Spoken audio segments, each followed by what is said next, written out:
Good evening, and welcome to another episode of Unlock the Door Radio, where our motto is question authority. And that comes directly from Benjamin Franklin, who said that it's the duty of every patriot to question authority.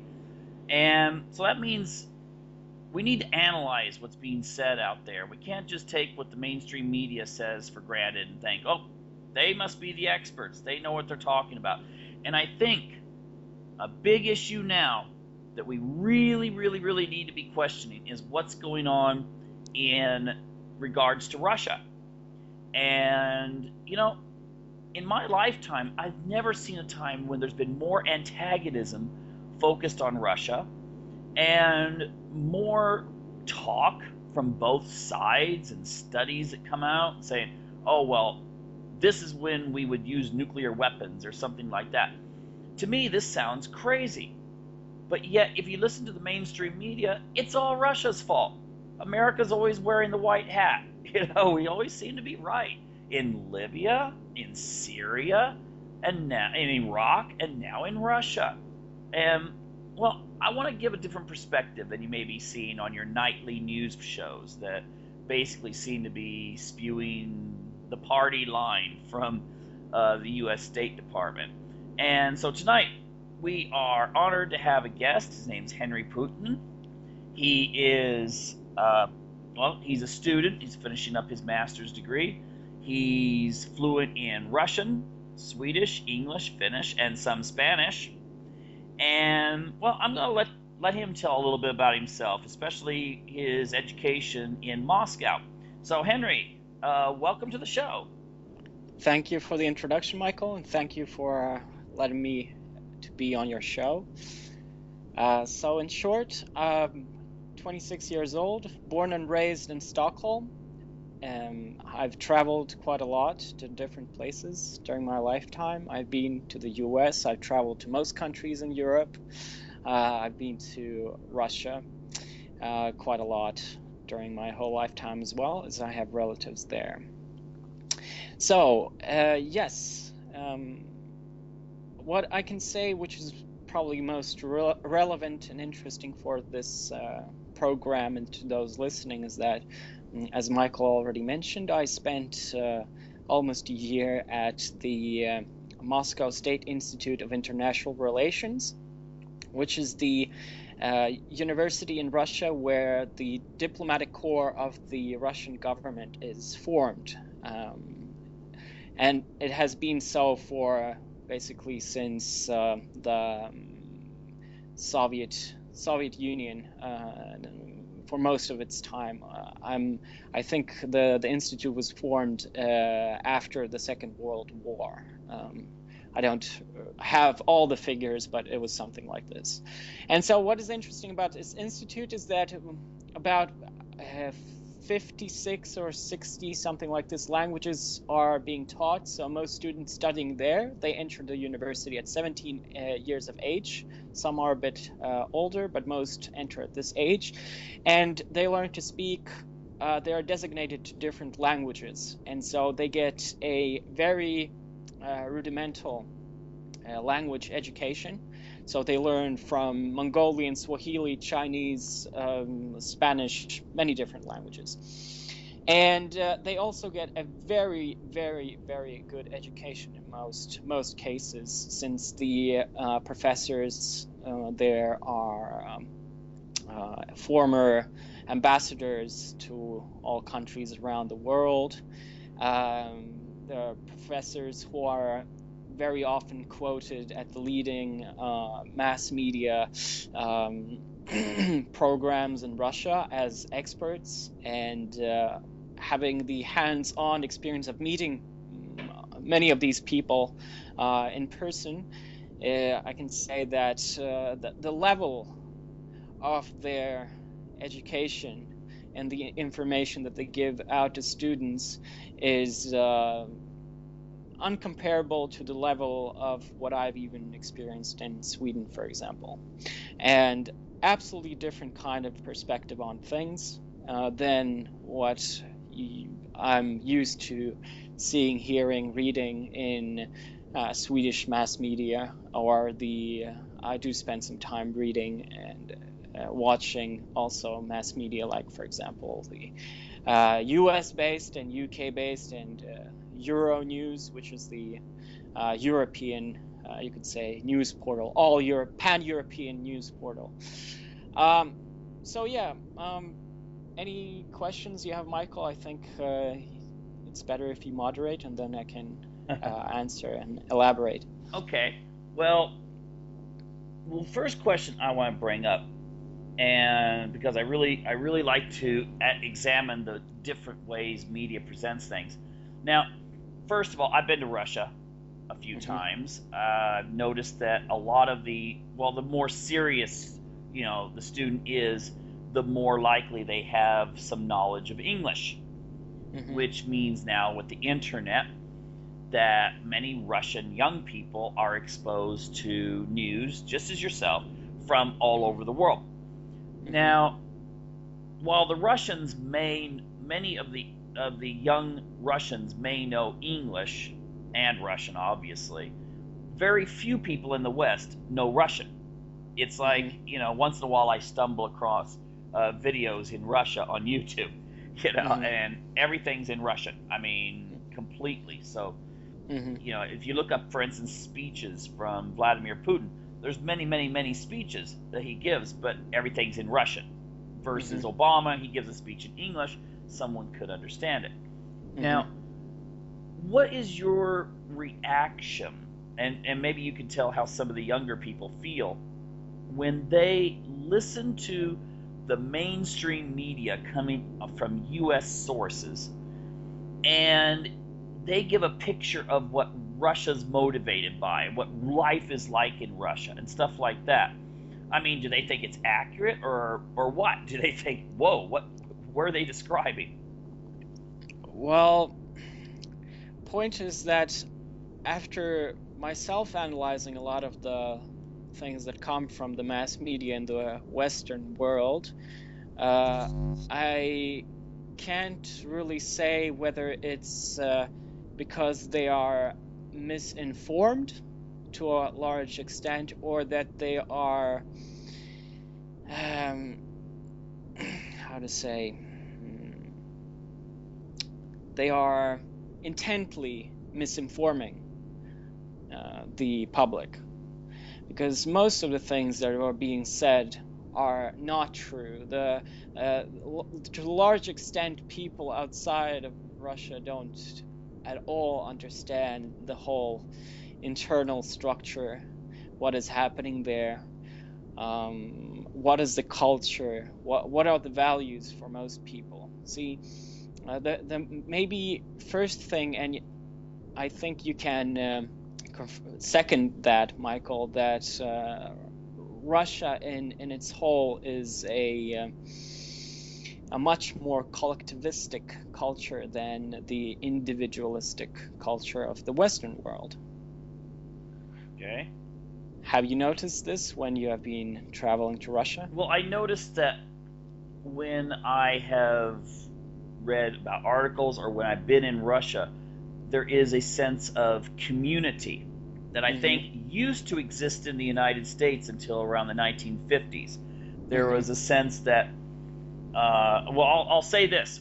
Every time I visited the subway systems, and I don't care if it's in some remote area like Ivanovo or Novgorod, or the metropolitan areas such as St. Petersburg and Moscow, the one thing I've noticed is you don't see a lot of litter. You see no spray painting, compared to what you see in the United States or anywhere I've been in Europe, Italy, Sweden, Holland, whatever. There's always lots of spray paint and kind of a messy look.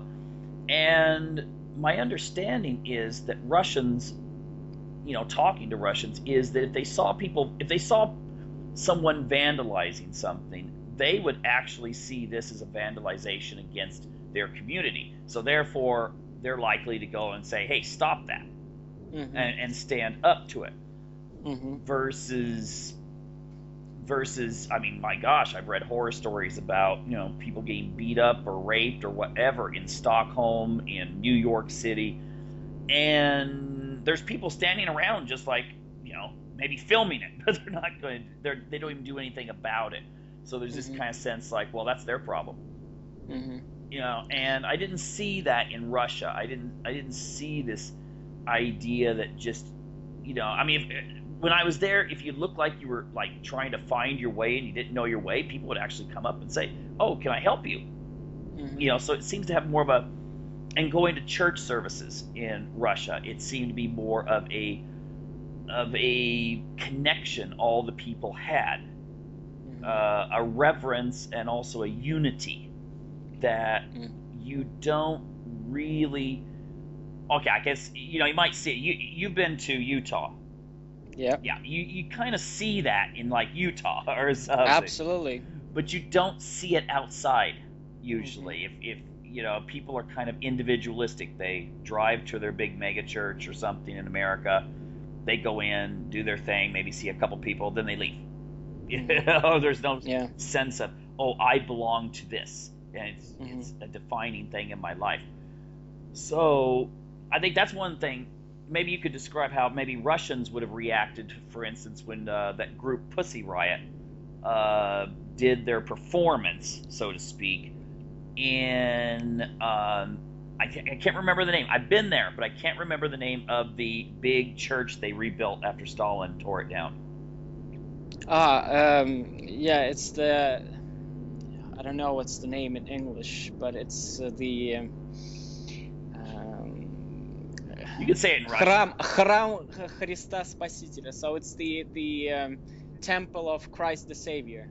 It's a huge monumental temple in the middle, or church in the middle of the city. Humongous building, very beautiful. It's white and has very, very intricate decorations all over it. So it was torn. It was torn down, and during Soviet time, it was a big swimming pool. But now they built it up during the 90s of the last century again. Well, what can I say? The Russian. It all comes down to the difference in value systems. The Russian value system places one value above all values in the world, and that is social justice, social fairness.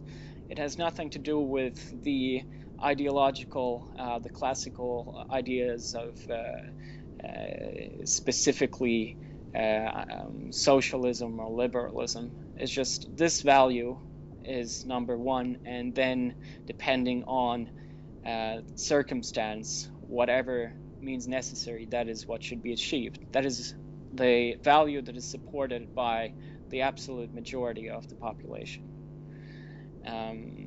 While, for example, I guess in Western countries, to a large extent is the value of the freedoms for the individual, which seems to be, at least today, the primary value. So therefore, the understanding of freedom, for example, in Russia, it's important, but it's second to social justice. Freedom can be, to a certain extent, compressed for the purpose of social justice, and people don't have any problem with that. Okay, so the thing is, then when they did this protest, and I would encourage people, if they remember this and they only saw the presentation in the media, what they should have done, and a lot of people do, but I think the majority of people in America, for instance, just sit and watch their nightly news show and just kind of like, it's saying, okay, it's some young Russian women who just did a little kind of a prank, wound up getting in big trouble, and Putin stomped on them or something like that.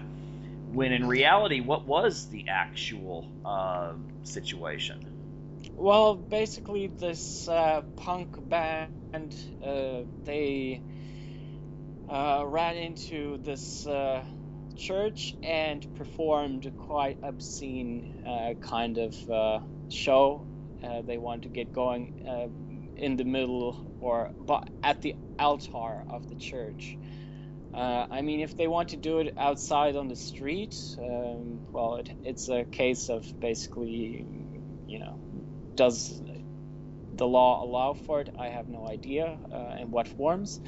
But in this case, it's absolutely frank that they're basically running into someone else's, first of all, property, and the property of a specific community which does not respect this kind of behavior, or that they are actually being insulted, gravely insulted, and try to do that, as Putin and many other people said very fairly, try to do that in a synagogue or a mosque and see what the reaction would be. Go to, I don't know, try to do that in the capital of Istanbul in a mosque and see what the reaction would be. I think it would be quite much more severe, or in Jerusalem for that matter, than it would have been or it was in Moscow. If someone knows this incident, they should check up on a following incident where the same band actually went and wanted to do a similar kind of action at the Sochi Olympics, and the whole situation was very, very humorous, because the Cossacks patrolling the streets, having only tail whips that they use on horses, they actually caught these girls and whipped them up, and people were around and no one was really protesting. It was basically saying that they deserved it, and they were just released. No police case or anything. They just got a little whipped, and that's it. Yeah, I guess I would have to say that my impression, having grown up in a working class background in the United States, is, and those people that can relate to this who grew up in working class neighborhoods, is often the neighborhood, if someone does something, again, very disrespectful, and this used to be the case in America, or damaging the property or insulting or whatever, the community would jump out and say something about it. Mm-hmm. It's sort of like in the old days, you used to be able to let your kids go out, and they'd go out, and kids get in trouble, kids do stupid things. Mm-hmm. But you also knew that if your kid was doing something stupid, your neighbor would let them know real fast, mm-hmm. that they were doing it. Mm-hmm. And again, that everyone like in the 50s or even the 60s in America kind of knew who their neighbors were, and it was kind of a community thing, even though there was a great deal of individuality. And now mm-hmm. it's just like, people don't know their neighbors. They just do their own thing, and there is no real connection, mm-hmm. so to speak. So kids sometimes, and especially in the cities in America, just kind of run wild. And so I think there is that. If people can just remember or think about what their grandparents in America said, this was what America used to be like, they'll get a picture of what maybe Russia is like today. You have your rights, but it's like if you were to go down to some rural Georgian community, nice, the kind you see on TV, and you start screaming, and you pull out a flag and a Bible, and you set them on fire in the middle of town. Mm-hmm. The reaction's going to be worse, I think, than what you're saying these Cossacks. Mm-hmm. Yeah. I mean, it's going to be much worse. Mm-hmm. And it's not going to be the police that'll do it. The police, if they show up, it might be even worse than that. The police brutality in America. Mm-hmm. But what I want to get to real quick here, aside from the social aspect, is, I just want to follow up a little bit. Do Russians feel like they are being treated fairly by the mainstream media? Well, you In mean from the America, Western? from the Western media. Absolutely not. And this is the the Russian mass media is using how Russia's governmental actions around the world, especially in regards to Ukraine and this whole civil war, is being portrayed, and they're using it very effectively because they show the absolute misinformed the mass media in the Western world, and it stems out basically if you look the different speeches that Obama has been giving lately. The last one at the meeting in Tallinn, he said, for example, that Russia is trying to get back now with Ukraine. Basically, is trying to get back the lands it lost during the 19th century. But the only lands that Russia basically lost during the 19th century was Alaska and Fort Ross in California. So, well, point is that you see the way these Jane Psaki and the other people at the U.S. State Department giving the press conferences, and how Obama is basically, because he is not such a knowledgeable figure, he is manipulated to a large degree by those who are giving him the informational input that he only then projects. This is used very well by the Russian media, showing, look how unknowledgeable these people are, and they are teaching us, a government that has existed for at least 1,000 years and probably longer, are lecturing us on how we should behave and how we should act and how we should continue evolving as a people, as a state. And basically, since the Ukrainian crisis started last November 2013, after the ousted president Yanukovych didn't sign the Declaration of Association with European Union. The rating for Putin has grown to a maximum that's never been before. Even the support for him and his the part of the government that is seen as his team has grown vastly, even amongst those people who only a few years ago were quite negatively seeing Putin and his team in a quite negative light. And this is because basically all the we can see the naked truth at this point in time, where basically the gloves come off and you see who's reaching for the gun and who's actually trying to mediate for peace.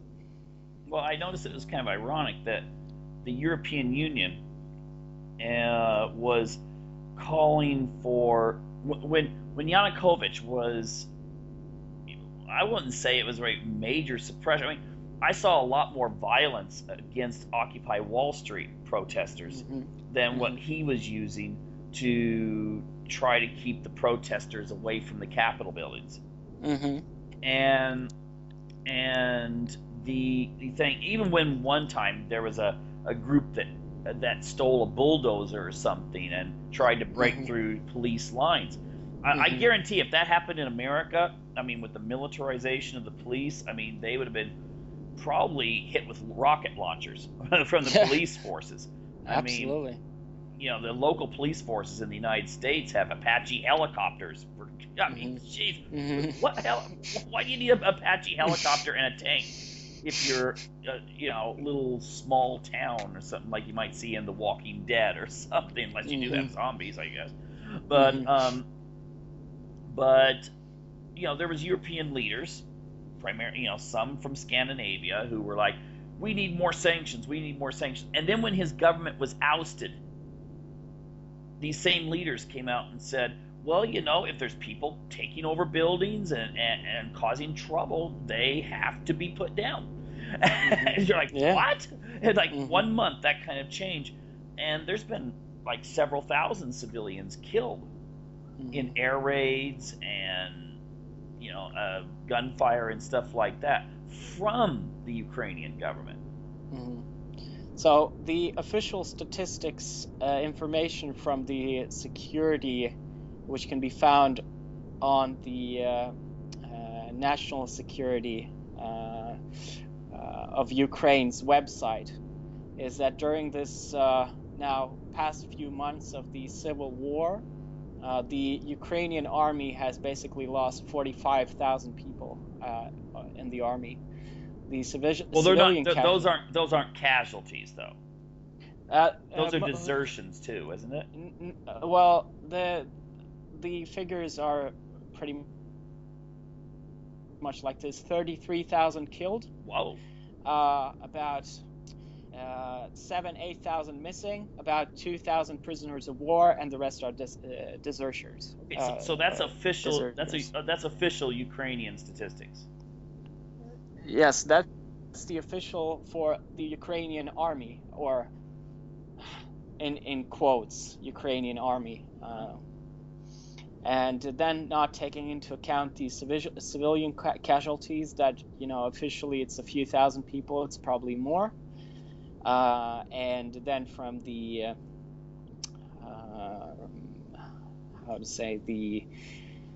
the opposition, or how to say, the Donbas army, its casualties. I don't have the figures, but basically the reason that the peace settlement is being conducted right now between the Ukrainian opposing parties is because the Ukrainian army has basically lost 60 to 70% of all its military hardware. Basically the past few weeks was shown that the Donbas army was actually pushing for only in 2 weeks it doubled in size in territory under its control. And if the signals are pretty apparent on the tanks of the Donbas army, it says on many of them to Kiev, and they are looking to liberate the Ukrainian government from the neo-Nazis that ousted the president of Ukraine. Not that he was such a great person, no way, but he was ousted by militarized neo-Nazis that today are the ones that have basically been responsible for this so-called anti-terrorist action in eastern Ukraine, and that are threatening the current Poroshenko intermediate government with that if he doesn't start giving them hardware to fight the eastern Ukraine, they will just go back with now having weapons in hand and just kick everyone out and take over power in Rio. Okay, so I'm wondering if, like, for instance, the United States as well as some NATO countries have been in Afghanistan now for quite some time, and they still only control, this is one thing most Americans are not aware of, they only control the areas that are ethnically Turkic or Uzbek. They don't control the other area, what was it, Pushtun? Yeah, tribes? Pashtun. I always mix up the vowels there. But they don't control those areas. If they do control a city, once they leave, the city just it goes right back. And so if you look at a map of Afghanistan, the ethnic group breakdown, there is no control over the areas that are not Turkic and Uzbek. And that's with a very powerful, I mean, the United States military has all the great weapons, the best training, and all these kinds of resources at its disposal, and then still after, what's it been? So it's been over 10 years now.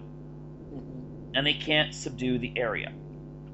And if what you're saying is true, then that the Ukrainians have lost so much, then if was it Rasmussen, the head of NATO, if he gets his way and they give all of these arms to the Kiev government, it's just gonna there's just gonna be more scrap metal. Yeah. Because they don't have the hearts and minds of the people in that region. And if what you're saying is, I'm going to throw this out a little, do the psychology. Is it true then that if people that are Russian, ethnically in those regions, see on TV and stuff neighbors that have been blown up and stuff, they're not going to give up, are they? Oh, absolutely not. This is the biggest mistake that the U.S. government has done, probably in its post-war history. And it is understandable from some objective factors that the American empire is crumbling apart, and other powers are rising. And it's more or less similar to what the Roman Empire was going through when basically they stopped their expansionist policy at one point and decided that now we're just going to build a wall around our empire, and they started to employ the barbaric people into the army to guard these foreposts of the Roman Empire. And then the Roman ruling elite basically became more and more hedonistic and was basically not handling affairs as it should. The elite was degrading, the society was degrading, and it ended with that the barbaric nations basically came into Rome and crumbled the whole Western Roman Empire when it was divided into the Western and Eastern. Yeah, I mean, if you look at history of Rome, the original Caesars were like psychopaths with purpose. And then the ones that came later were psychopaths and narcissists without purpose. Which always leads to some real major problems. I'm just throwing that out for some psychology here when it comes to the people that get elected nowadays in the West.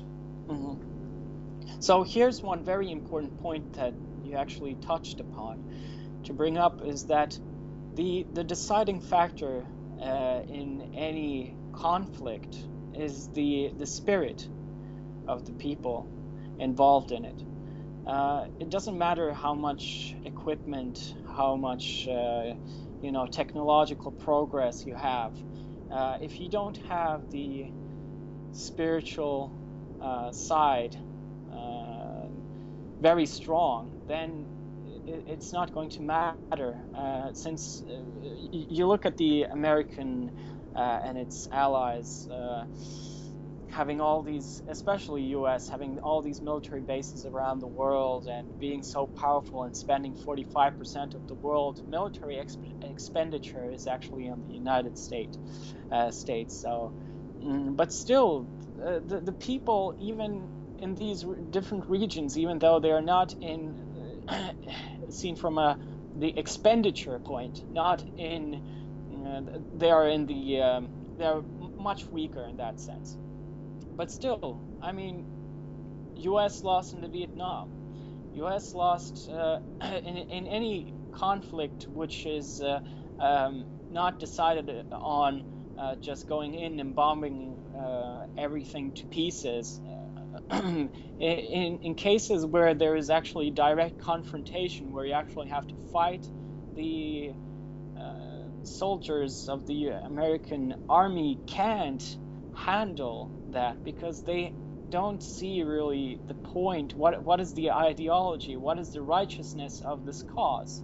They're just there. They're getting paid for it like mercenaries, but they're professional soldiers. Sure, they know how to kill, but people there do have a reason to stay alive and to fight, and they're willing to give up their lives if they know that this will save their families and neighbors from this continued disruption of a decent life, because they are fighting for life itself, while these occupational armies around the world are just protecting the Anglo-Saxon elite, which doesn't give a damn about its own people anyway, not about those soldiers either. You just look at the American veterans returning back home from all these hotspots around the world. They're just abandoned. Yeah, many of them are living homeless on the streets. Yeah, they have medals. They actually have seen pictures of veterans from the original Iraq War in '91, the Afghanistan and Iraq today, and they're begging on the street with the medals they won on their jackets. And that's in America. That if you watch the media, it's like, oh, everything's going great, everything's wonderful. Hey, you have some background in economics, right? There's one thing that occurred before all this, just at the end of spring, beginning of summer, that most people in the West have no clue about. And that was a meeting in which Putin, China, India, the leader of Brazil, I think, was involved, the BRIC countries. Yeah. And they were discussing starting to switch everything into their local currencies for major trade deals. Can you explain what would happen if all of these major, BRIC is like what, 40% of the world's population? If they all abandoned the US dollar and started trading in either the euro or their own currencies? They're going to be trading in their own currencies already, and this happened already a few years ago. The trade, actually what happened in the beginning of the summer was not that they decided to start trading with each other in their own national currencies. These deals are actually already in effect since I think 2012, at least between Russia and China. All trade is conducted in their corresponding national currencies, which is a major blow to basically the whole Western economic model. Because in short, it means that all the goods that are being traded, the most important, the fundamental part of it is the raw materials, are being traded in their national currencies. To understand and take it into perspective is that the trade in raw materials, all of the raw materials in the world since the collapse of the Soviet Union, has been done exclusively in dollars. So there are these commodity exchanges around the world where the raw materials can be bought only using US dollars, which creates a huge competitive advantage for the US dollar. Because as everyone who knows the basics of international finance today, a lot of people do, they understand that the Federal Reserve System, which is a private banking system, is the one that, in practice, issues the dollar. And it issues the dollar without any kind of backing to any kind of physical equivalent of value. It's just a piece of paper that you can print as much as you want, basically. But it is backed by something. It is backed by the US Army. So if in the case that Saddam Hussein said he's going to start trading his oil for euros, well, you know what happened after that? Or that Gaddafi went to the African Union conference where he proposed that all the African countries should unite and create their own internal currency called the golden dinar. Basically, it's their own currency in which they trade between each other. All the commodities are being traded in this new currency without any kind of attachment directly to the euro or the US dollar. So you know what happened to him. And then you can draw the conclusions how come this pressure is being done on Russia right now and the BRIC countries probably more subtly because, basically it doesn't get as much media coverage in the Western world. When these huge countries decide that they're going to skip the dollar, is that going to be a bit more blow to the the dollar-based financial system, most definitely. So basically, if all raw materials are being traded using a currency that can be issued by a private banking institution, then those people responsible for this banking system will do everything to break down any attempts to break this monopoly, which is in place. So what the BRICS countries actually did in June of this year, they created a alternative to the international financial system, which is today based on the trio of the World Bank, the IMF, and the Federal Reserve System, basically. So they have created the BRICS, so to say, a World Bank system, in which it's a developmental bank which will be lending, in which all these BRICS countries have put in capital. It is capitalized about, to start with, $100 billion, and it will be investing into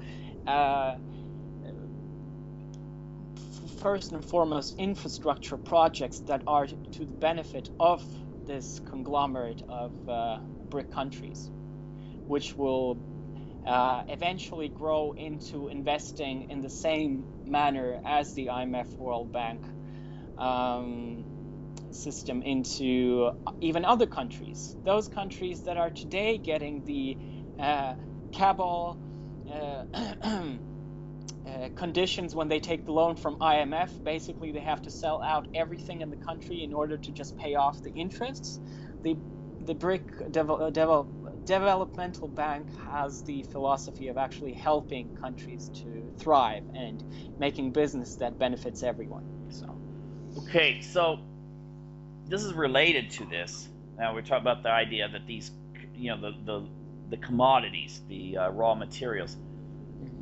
Now, this may be speculative, but obviously a lot of the money that has gone into assisting, for instance, ISIS. It's kind of ironic. ISIS last year, when they were just fighting the Assad government, were the freedom fighters. They were doing the same thing. They were executing Syrian prisoners of war. They were beheading Christians, Shias, and so forth. But they were fighting Assad, so therefore everyone was, kind of like, well, enemy of my enemy is my friend. Then when they went into Iraq, actually, ironically, they started in Iraq originally, then went into Syria, and then re-entered Iraq. Now all of a sudden they're terrorists. They've been doing this for like several years now, and now they're terrorists. But there's been a lot of talk about the oil-rich countries down there funding them, or maybe people that are influential, maybe not their kings and so forth, but influential people. Now, most people don't understand that ever since Richard Nixon, there's what they call the petrodollar, which ties in with what you were saying with the reserve currency. If someone made those countries upset, I don't know, Kuwait, Qatar, Saudi Arabia, if they get upset enough with Western policy, even if it's influential people upset, maybe if the West just went in and carpet bombed all these guys, there is always the risk that these countries could veer away from the petrodollar, which if America loses that, then it would the currency would no longer, it wouldn't be the reserve currency anymore. Now, for our listening audience in America, what would happen to the price of imported goods that you buy at Walmart, that you buy at, a car, food, bananas from Costa Rica? What would happen if the reserve currency was no longer the US dollar for the average consumer in America? And it just shows maybe that sometimes a lot of the interventionist policies might not be to their best interest. Well, adding to what I said before, I forgot to mention a very important aspect, is that the US dollar is issued basically as a paper. It can be issued in any quantities, more or less, and it can be used to buy any of the commodities in the world, because all the commodities are being traded in the dollar. And if you can print the money that can buy real assets around the world, then you rule the world from that perspective. It's the primary tool for ruling the world. It's the US dollar, because you can buy everything with a machine using a printing press, while everyone else has to work their, a lot, sweat and tears to get things going. This system can, the US dollar can be used to buy any kind of commodities for free, basically. And it's backed by the military. So the price, if these kind of things continue, the BRICS are starting to trade in between each other, and they will continue doing it so more and more with each other, because they see the benefit. Why should we work for free for someone else who just buys up the stuff we produce for free? When someone else, if we trade with these guys, we will help them to grow their economy, and we will benefit as much ourselves, because we're not giving out the stuff for free. Someone's actually paying for them with real assets.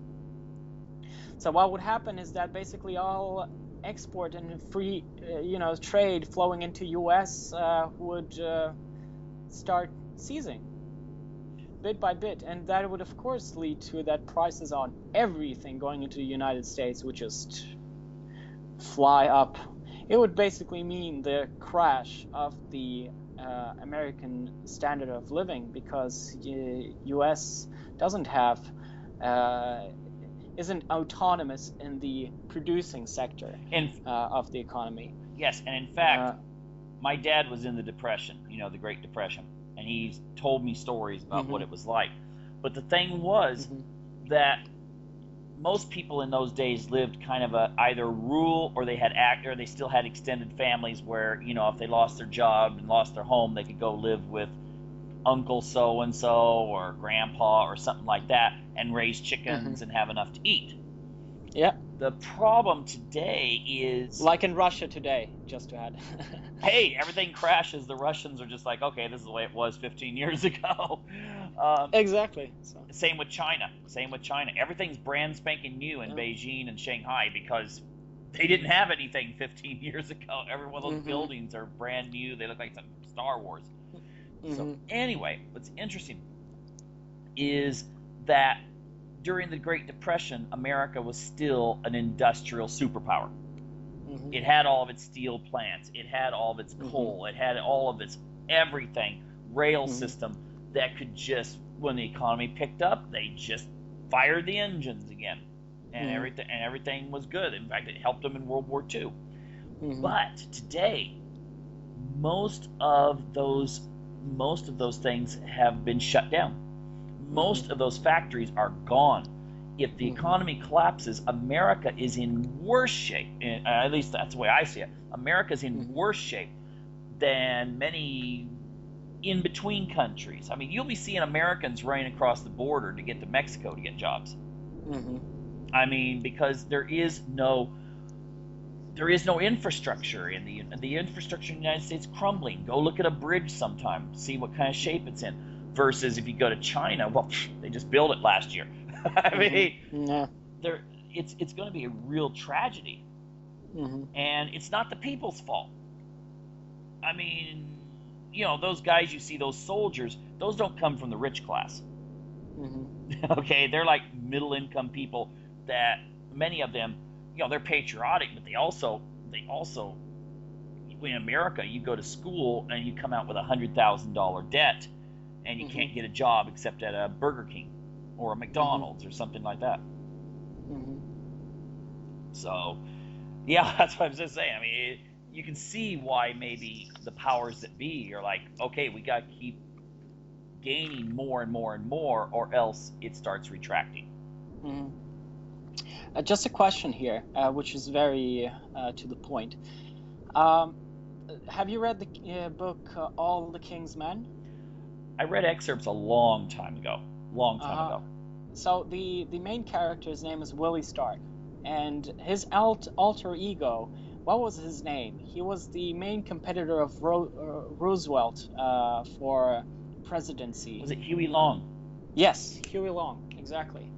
So I do really encourage those Americans who are listening to this show that actually find out and read about this person, Huey Long, as he created the most extensive wealth redistribution organizations around the U.S. in which millions of people were part of during the Great Depression. And point is that if the U.S. is going to not just crumble upon itself and turn into total chaos, you guys should start thinking about that. This whole talk about, oh, socialism is such a bad thing, this freedom, we need freedom, this is the most important thing, libertarianism, it's all bullshit, sorry to say. It's that the time when US got out from the Greatest Depression, just look the way the government was actually taking care of, together with great masses of the people, to get things into order, because the current system paradigm, first and foremost, is formed to benefit the absolute minority at the top, who don't really care about the average people. And so the average, just the regular citizens, they should form a system in which they actually see to raise up their own standards of living and think of how they should go into a more, dignified future than just swallow this kind of ideology that is being placed on them using the mass media and the current, unfortunately, educational system, which totally numbifies the average or the regular people. Well, the interesting thing is, though, that I'm not going to promote socialism, but I will say this: the American system has socialism for the very poor. I mean, you can get food stamps and these other programs, and it has socialism for the very super rich. Mm-hmm. I mean, if your bank fails, oh well, the taxpayers bail us out, no problem. How many bankers were thrown in jail for everything that happened in 2008? Was it 0, I think?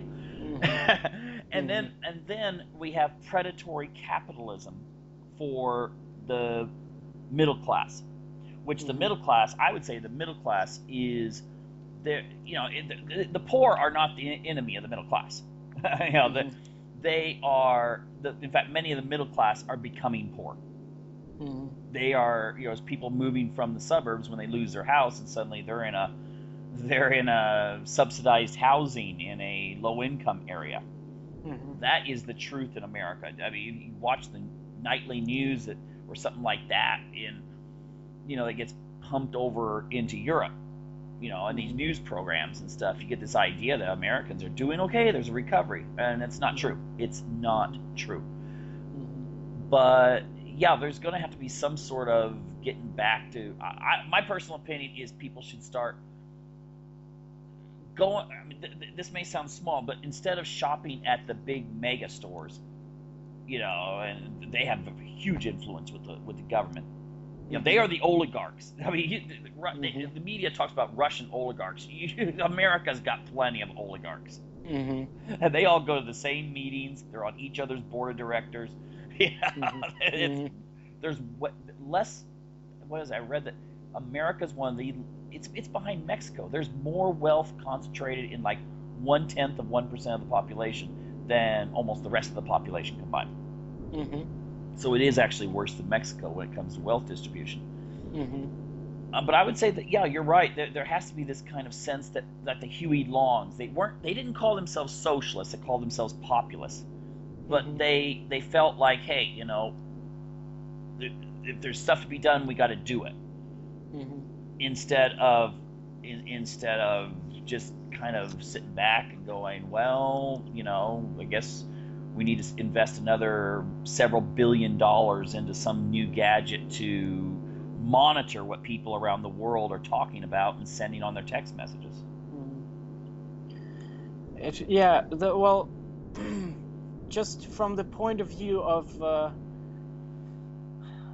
psychology and social psychology, is that people should understand that the future of their lives, the lives of their communities, families, friends, everyone, is in their hands. They should not wait for someone to hand it down to them and hope for something better. Because in case when you are not active in your community and build these strong networks of similar-minded people, you are always going to become the victim of those who actually do know what their interests are and are serving them very well, especially if seen through how it drags along, decades and centuries of time when, wealth and, is being accumulated among the hands of very few people. And unfortunately, it's justice will only come. It has nothing to do with the ideology of the past, the liberalism, socialism, or what else. Hey, we have 2 minutes left. It has to do with that we're living. Yeah, we're living in a totally new. Yeah.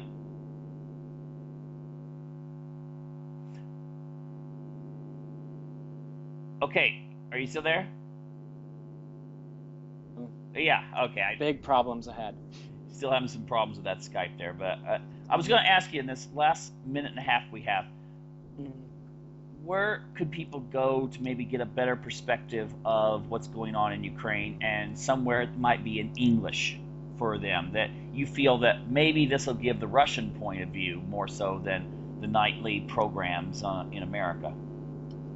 I would say that people should first and foremost learn more languages, and if they're interested in this region, they should learn Russian. That's the only way. You can't find I would say Russia Today is the only channel that actually does give the Russian perspective in English, which is and they do it in a quite good